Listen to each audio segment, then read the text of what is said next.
Hey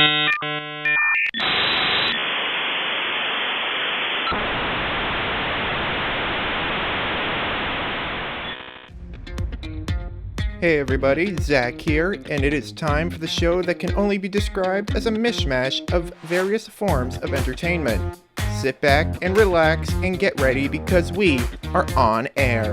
What's going on? It's your boy Zach here, and we are about to embark on another brand new episode of On Air.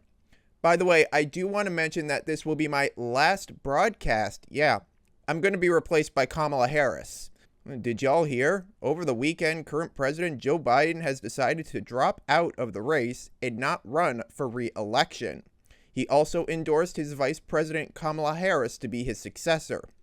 So, Donald Trump, who's old now?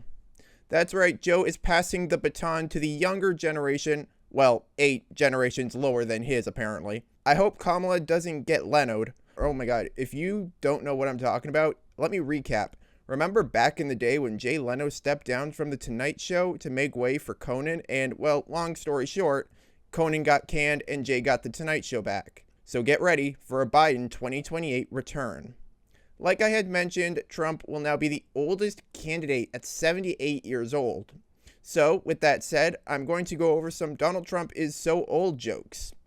Let's see. Trump is so old, he was waging fraud against James Madison. Trump is so old the play Lincoln was shot at? Yeah, Trump funded it. Trump is so old, they're going to have to hire a White House aide to take his teeth out of the water. And moving on to moist, that's right, we're getting out of the political arena. The term is getting, and has always gotten, a bad rap because what is the one thing you think of when you hear moist? First of all, it could be a variety of things like bodily fluids, but let's not forget, it's also one of the 3 members of summer. Warm, moist air. Second of all, I feel like I can hear Sid the Sloth from Ice Age saying it. It's moist. Some of you may not like the term, and Billie Eilish, gag, wants you to know she is not on board. Actually, I applaud her for this. She was just a guest on BBC Radio 1, and while chatting with host Greg James, they did a segment called Unpopular Opinion. It's a recurring Radio 1 segment during which James and his guest give their thoughts on listener-submitted unpopular opinions. On-air idea. And one of them from listeners Ellie and Darren was that the word moist is actually great. Eilish responded, ugh, I know that's the response I always do when I have to read Billie Eilish. Love you, Ellie and Darren, she added. I just don't see the problem. I understand where it came from. It makes sense, but I think it's great. End quote. When cake is moist, oh my god. I love a nice moist cake. I like the word. It's a great word. It's, a great adjective, an amazing adjective. Yes, Billy, yes. It's the only term I can describe my downstairs during the summer. I'll let you figure that out. All right, this is one for my party peeps out there. What makes a good party guest? Now, hosting a party isn't an easy feat, and I've gone to many family parties and get-togethers to know I will never be hosting a family get-together or any get-together of any kind. I'll go. I'll bring something. And that's it. Now, there are times when you go to someone's party and they want you to bring something. And in this economy, that's the way to go, really. And there are hosts who don't want you to bring something. So now, if I'm a guest, I'm going to bring something regardless. As many of you probably don't know, I am a diabetic, so I'll be bringing my Diet Coke. Because this happens so often at places I go regardless if it's family get-together, school potlucks, or, anywhere else really. And there really isn't a diet beverage option. So I will be bringing my own. Also, if I'm hosting the party and it starts at 6, please be out by 9. Or if you really want to impress me, 8:30. Or I'm going to have to be forced to play our closing song, Closing Time by Semisonic. You can't go home, but you can't stay here. Oh, that reminds me of a funny little story. So at the Mediaplex, we had a pizza party like we often do. And the party was to go until 1 o'clock. And everyone is having a time. Everybody's having a great time. It's great. Yada, yada, yada. At about 12:55, I asked my friend Riley if I should start ushering out the people. And she replied, no. Now, should I... Now, I should say we had to tape a broadcast at 1 o'clock, which is why I wanted the people out. So our technologist Larry puts on closing time, full speakers, and it works. Just start ushering the people out. If they're still at your party and it's past and they're like the only ones there, it's like, well, gotta get out. Just put on closing time. It really does the trick. And it really, like I said, it really does work. It works on people, not roaches, apparently. No. From closing time to question time. Picture it. You just retired or quit your job because you wanted a different career. What is the song you're going out to? So I would have to say, mine would definitely be Long Live by Taylor Swift and Unwritten by Natasha Bedingfield. So I put out the Zach signal, and I loved all of the responses you gave me, by the way. So I'm going to read some out here. Terry Bell Wilkie said, take this job and shove it. Not a bad one. Susie McGee says, come sail away, Sticks. Fly Away by Lenny Kravitz. How can you not turn up the volume and sing that one? Nyla O'Connor Monk chimes in with, so long, it's been good to know ya. Tim Martin with, na na na na, na na na na, hey, goodbye. Na na na na, na na na na, hey, hey, hey, goodbye. Sorry, I had to. I promise this is the last time. This is the last time I might actually know I can't make that promise. But anyway, Nicolina Vincelli going all the way back with Frank Sinatra. I did it my way. I did it my way. Actually, I've never heard that one before, so I'm just guessing. I did it my way. Na na na na na na na na. Hey hey hey. Goodbye. I don't know. It had to be done. It really had to be done. I'll tell you that right now. Attention Kmart shoppers, we are having a blue light special on a brand new episode of your Friday one-stop shop radio show on air. This deal includes a look in weather history, a look in history on Did You Know, Zach's views and reviews, and the weirdest news found on the internet. So make sure you stick around because these deals won't last long. This is On Air.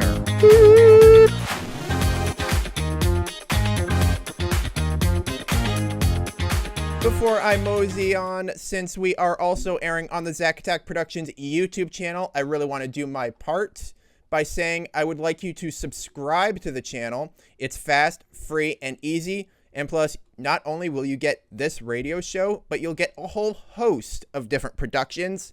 And by the way, we are made in Windsor. So make sure you hit that red subscribe button. And now back to our regularly scheduled programming.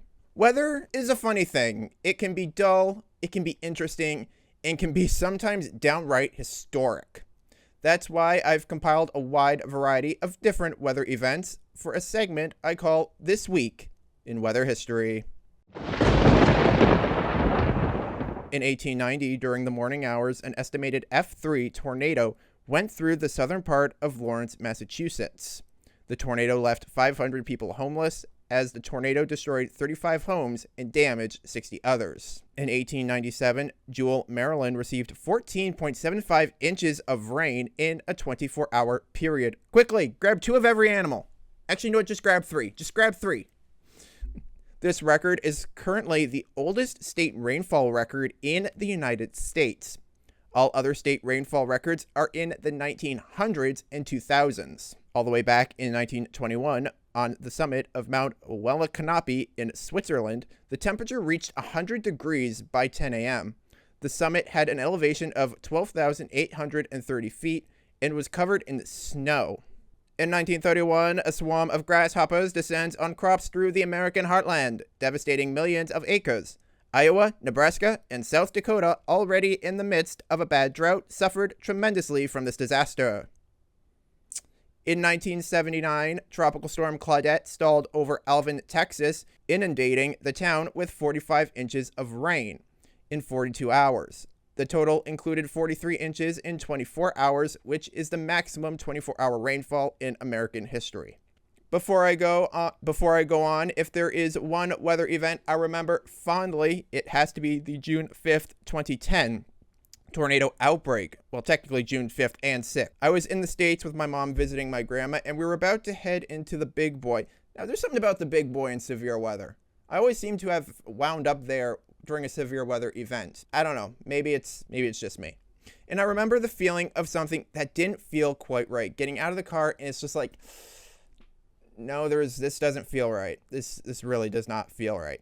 Next thing I knew, we got home and a full outbreak of tornadoes was underway. This outbreak would produce the Leamington tornado as well as an EF4 tornado just outside Toledo, Ohio. And the scariest part about this outbreak was occurred at night. Like many tornado outbreaks during that time, they occurred at night. It's very wild and very strange. Also, I will say there was a tornado that even hopped over the Fermi 2 nuclear plant as well that night. It was just wild. Just wild. Well, as you may or may not know, I host this show for CKRT, which is currently broadcast out of Amherstburg. So I feel this would be an appropriate time to feature my latest Did You Know on the town of Amherstburg, which is a town that is like buried in history. Like, you can't go anywhere in that town and not see something historic. Anyway, without further ado, let's take a look at the history of this great town. It's a small, picturesque town in southwestern Ontario that offers unique architecture, a taste of history, and local shops. So, what is the history surrounding the town of Amherstburg? I'll tell you in this edition of Did You Know?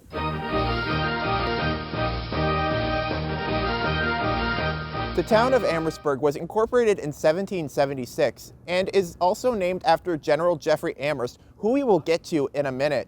In 1796, the British established Fort Amherstburg, and refugees laid out a town site called Malden.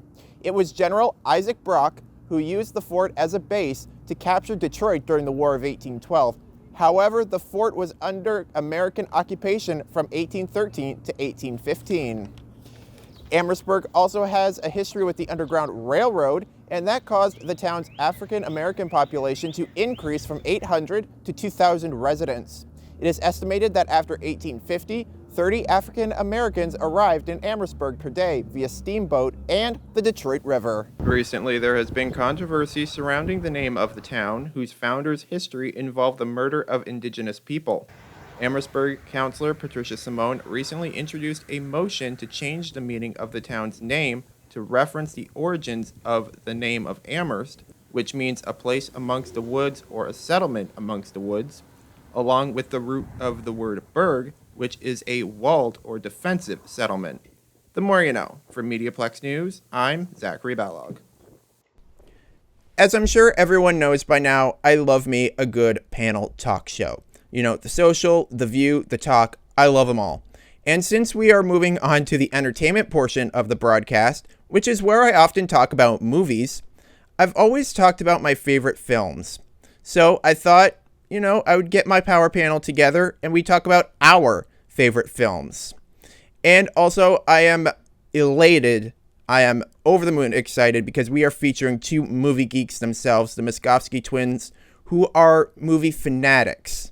I mean, say it, they've likely seen it. So without much time wasted, here is Let's Talk.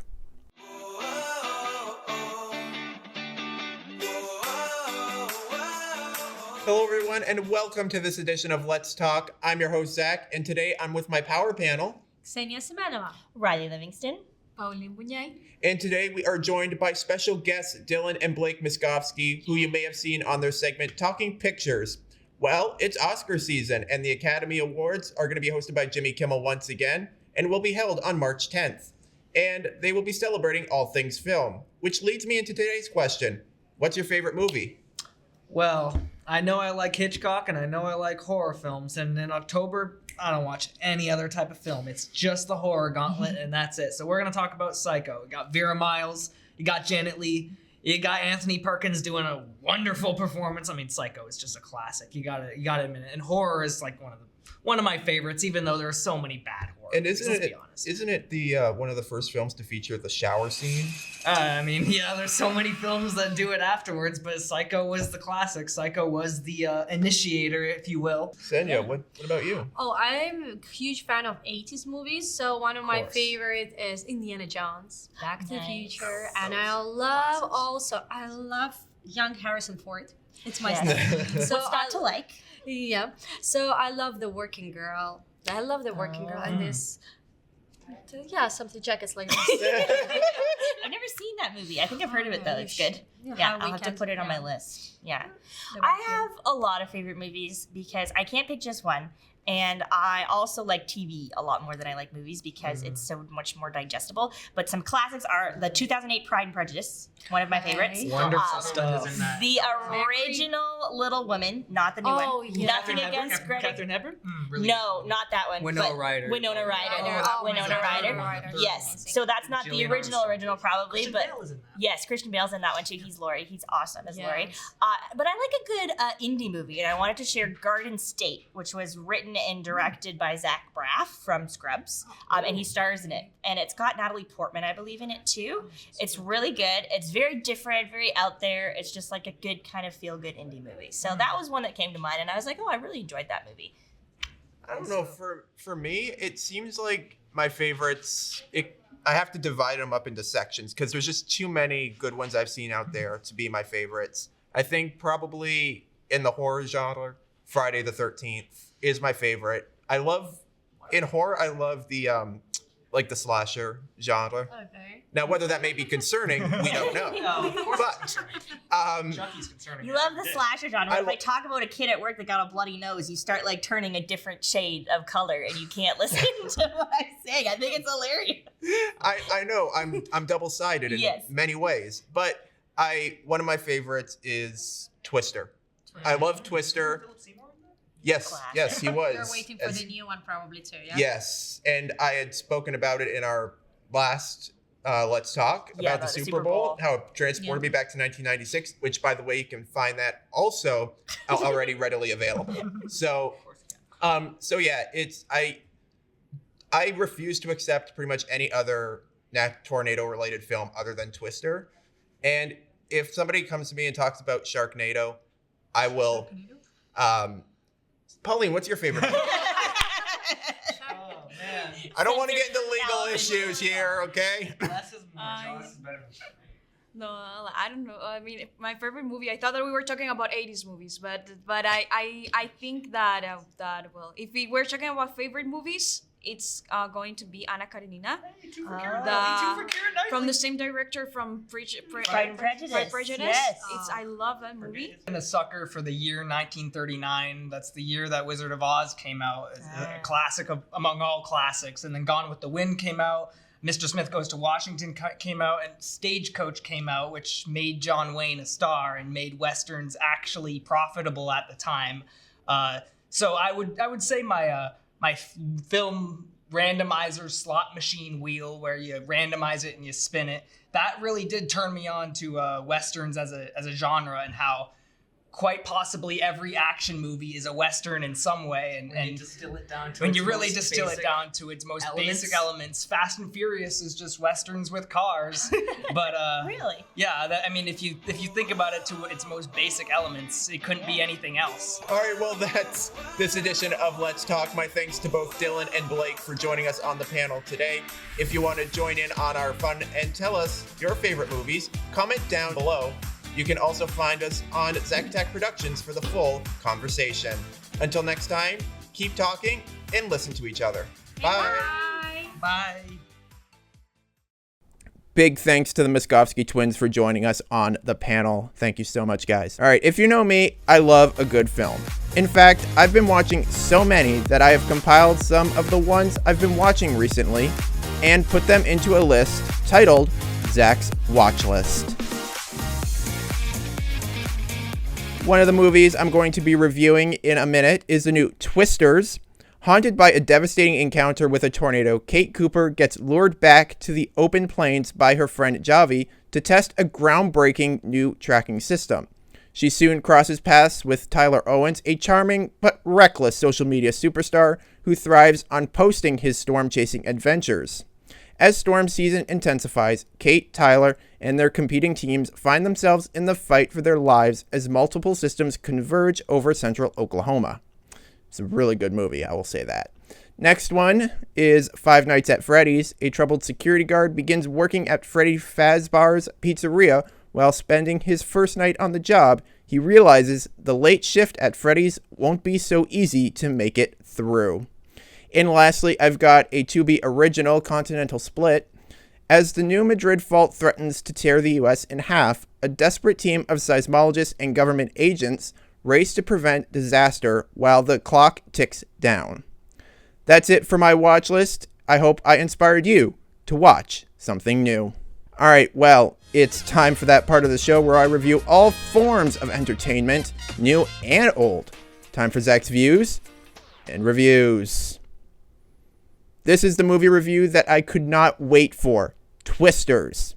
This movie blew into theaters this past weekend, and I finally got to take cover and see it for myself. This film revolves around Kate Cooper, who is recruited by her friend Javi to help chase tornadoes.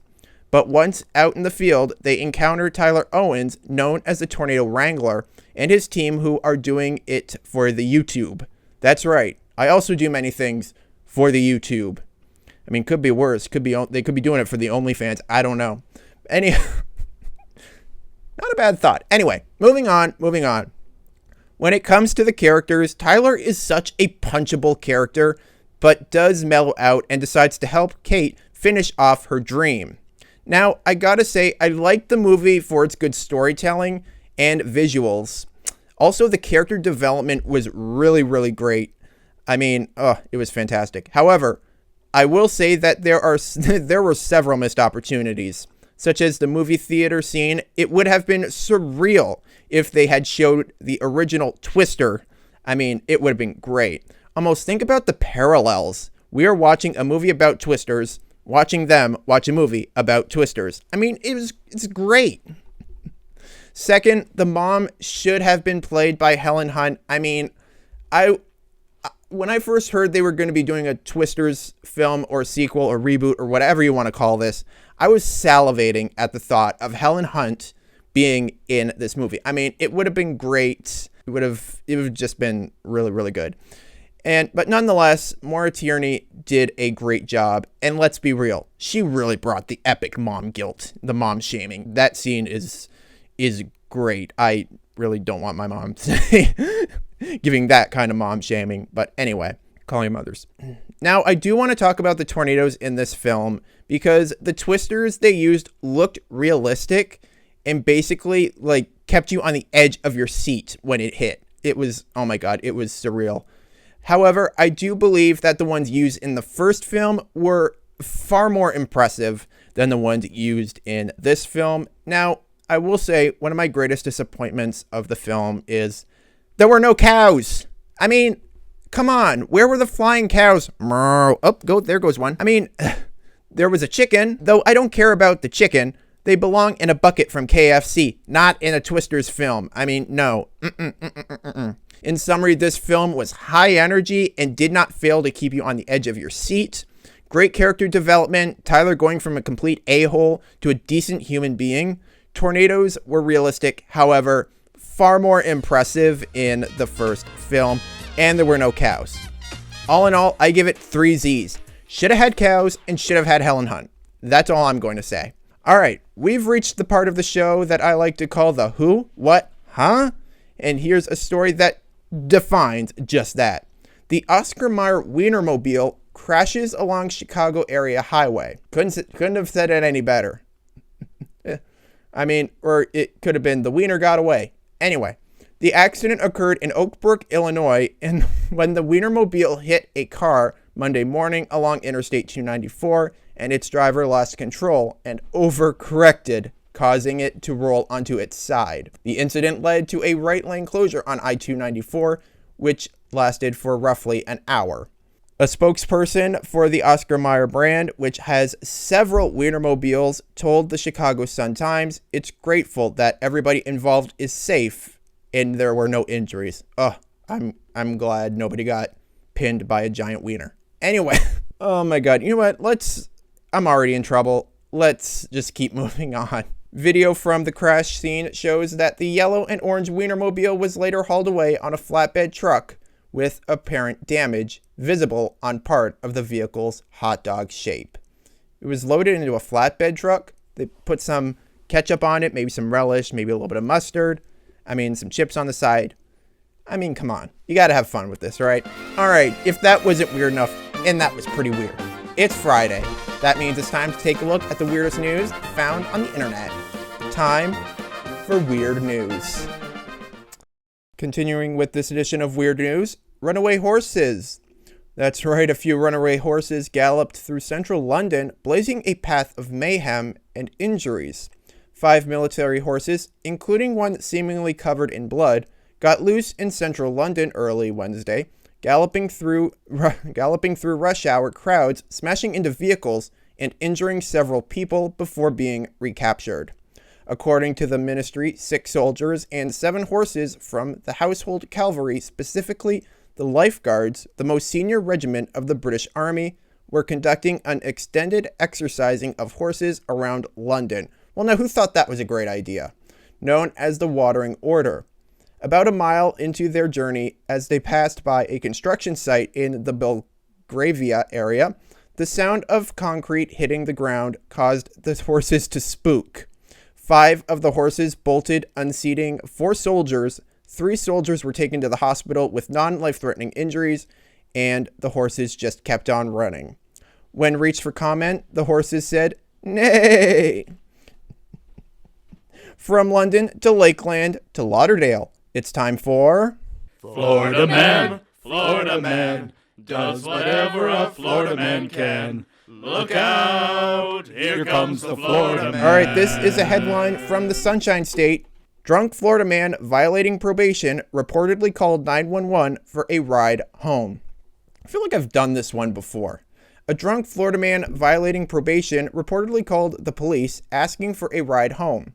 Officers responded to the call, but did they take him home? When deputies found him, he wasn't wearing a shirt, according to the Miami Herald. That would make him pretty easy to spot. He told law enforcement that he had been drinking and his wife dropped him off out there, and he was stranded. The Polk County Sheriff's Office tells the Miami Herald, when asked where he was, it sounded like he said Altamonte Road, but there is no Altamonte Road in Polk County. He was taken to jail. Well, don't drop the soap, I guess. Well, that is the weirdness for this week. And now, since we are at the end of the show, I'm going to reach into my bag of dad jokes right here. And I'm just going to pull one out. Doesn't matter. We're going to go with this one. Why are robots never afraid? Because they have nerves of steel. Anyway, you really can't make this stuff up. Well, that's the show for you this evening. I want to say thank you so much for stopping by. I also want to say thank you to my power panel, Xenia Semenova, Riley Livingston, Pauline Bounier, as well as my special guests, Dylan and Blake Miskovsky. I've been your host, Zach, and I'll see you again next week. Same place, same time. Now I gotta kick you out. Why Semisonic?